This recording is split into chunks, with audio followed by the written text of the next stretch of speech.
Hi, I'm Elaine West from the Sewing Basket in Plymouth, Wisconsin, where we believe a pattern is just a suggestion, and we can't wait to see what you create.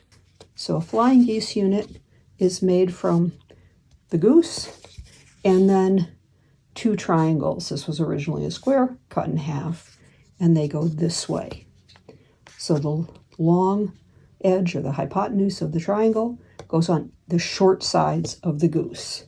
When you sew them, the first one goes this way.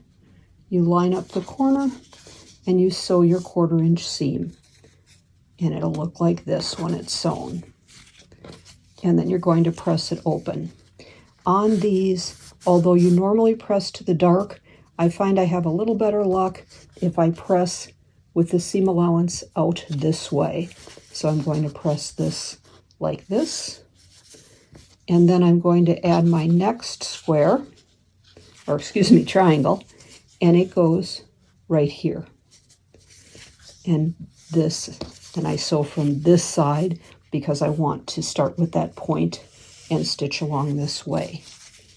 So your flying goose will look like that, which once it's sewn like this, and then this gets pressed this way. Once it's pressed flat, it will look like this.